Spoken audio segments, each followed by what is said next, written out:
আসসালামু আলাইকুম। আসছিলাম একটু দুবাইয়ের বাংলাদেশ এম্বাসির মধ্যে,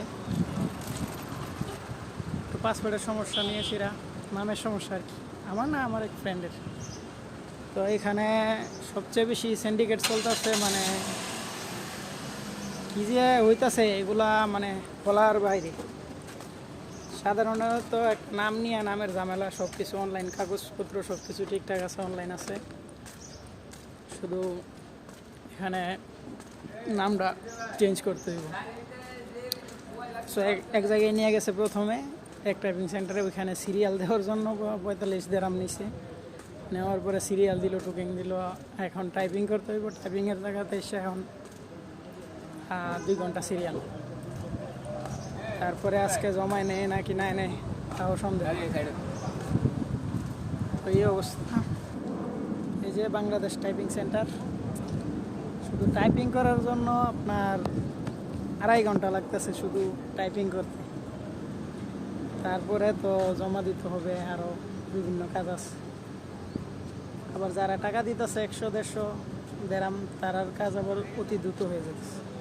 তো বাঙালি যেন আছে এনে দুর্নীতি, অবশ্যই এটা বাঙালির দ্বারা আশা করা যায় আর কি, যে দুর্নীতির জিনিসটা, এটা হোক দুবাই হোক বাংলাদেশ, যেখানে 2.5 ঘন্টা টাইপিং শেষ করার পর তারপরে আমরা ভিতরে দেখলাম ফর্ম জমা দেওয়ার জন্য তারপরে এখানে অনেক লম্বা সিরিয়াল, আমরা অনেকক্ষণ বসেছিলাম, প্রায় সকাল 10টা বাজে গেছি।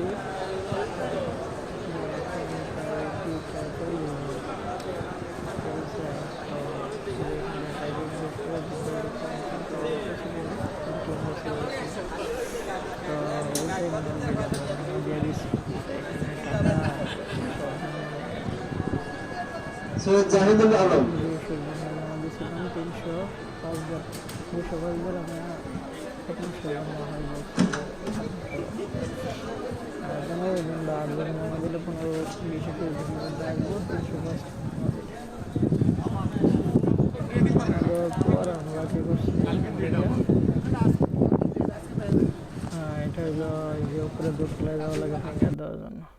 আমরা ফিঙ্গার শেষ করে 5:30 বাজছে এখানে, তারপরে এখান থেকে গেলাম।